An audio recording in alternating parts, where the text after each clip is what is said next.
Metro Street, and notice the facades here look like the Victorians in the Bay Area. This is where Macmillan and White was Susan St. James. And the side of the tram post, because the next side street is where Macaulay Culkin lived with his uncle in the 20th Century Fox film Home Alone 2, Lost in New York. Abbott and Costello lived on that same street for their television series and some of their movies. Keep your eyes on my side, folks, because Luigi's Pizza on the corner here was the malt shop for the 50s versions of Back to the Future. I think that's the clock tower. And now look on the driver's side. I'm sure you all recognize the clock tower. Now, long before Back to the Future, that courthouse was the side of the Scopes monkey truck. You are in danger!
Let's go for a little cruise down New York Street, shall we?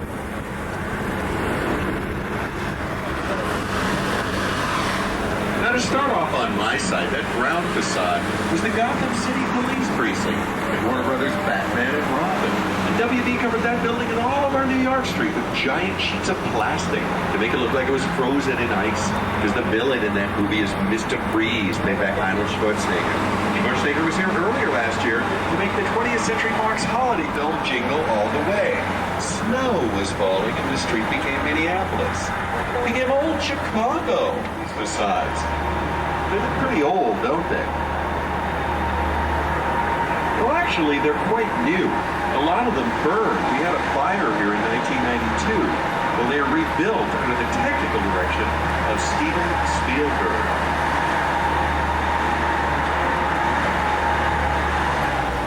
Well, now that we've checked out one of the newer parts of the backlot, wait a minute, did you see that? Where the beams just fell. Well, man, I don't know about the bridge today. Maybe it's a little too old. Oh, man, I can't read. We gotta skip the bridge. Let's take the back road. Folks, our driver is gonna take us on the access road behind the bridge. Because obviously there's no way. Gary, what do you think? Okay, don't worry, folks. Listen. Just no sudden moves now. Nobody sneeze or do any other biological functions. Turn your heads. I did want you to see the view. Now, do you see on the top of all those buildings, all those giant fans? Oh my gosh. Uh-oh. Well, I'm sure that won't happen again. Uh-oh. We dropped a tree. There was a nice... 1, 2, 3, 4. Oops. C'est la vie. And there it goes. I wish my partner would do that. Now you see the hit film The Little Rascals. An apt pity the fool that don't recognize Mr. T's man. The A-Team.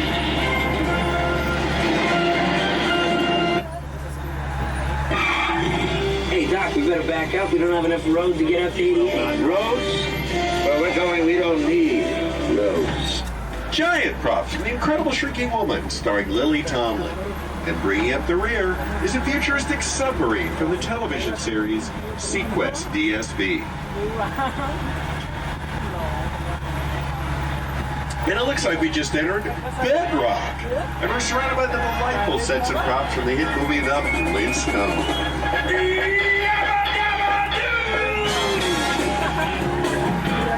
And coming up on my side of the tram is a bit of Universal Studios tour history. Yes, ladies and gentlemen, that was the very first tram we used to eat a lot in the old days. On the driver's side, we have props for, and after the miniatures, how about some big old feet belonging to Paul Bunyan, and with him is his Blue Ox Babe. Those props were used in The Great Outdoors, starring John Candy and Dan Aykroyd. And could the young man in the second car please have a seat? Thank you. Now this road we're about to turn down looked pretty different. Hey, it is raining, but only on the driver's side. Dry on my side. In Southern Cal, this kind of weather can make problems.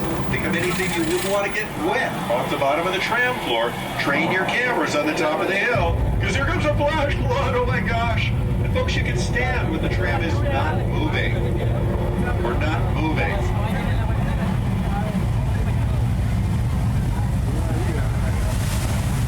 Oh, you've just seen a great example of Hollywood movie-making magic. Flash flood was created by releasing thousands of gallons of water to the top of the hill. It roars down, and then it was recycled into drinking fountains on the upper lot. An effect like that was used in The River, starring Mel Gibson and Sissy Spacek. And that exact spot was featured on camera in the Chevy Chase film Fletch Lives. In that movie, there's a mock amusement park called Bible Land that has a ride called the Noah's Ark Ride. A sign out front of here said, Noah's Ark, flood every 10 minutes. Well, Chevy Chase is no stranger. Marched in unison to the Orion film, Three Amigos. Universal Studios is the largest in was filmed.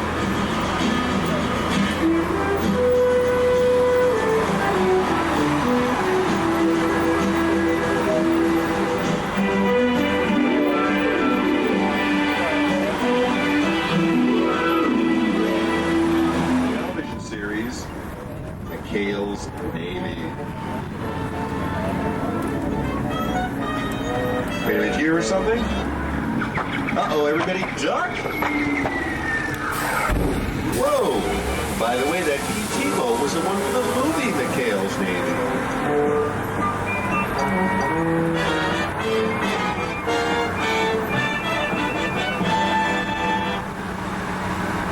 Now, as we come around the corner, turn your gaze to the driver's side, because you're going to see the most famous real estate signs in history. Those of the Lion Estates, where Marty McFly lived in Back to the Future. Boy, it sure doesn't look like we throw too much of anything away. The Red Sea. The Red Sea was first parted by director Cecil B. DeMille in the silent version of the Ten Commandments. He parted again in 1956, this time by having Charlton Heston stand on a cliff, flap his arms, and order the waters to part. Now today, at Universal Studios Hollywood, the only way the Red Sea is going to part and let us through is if a really big star of the 90s orders the Red Sea to part. La la la, la la la, la la la, la la. Thank you, babe. Now, when Charlton Heston parted the Red Sea, had help from special effects.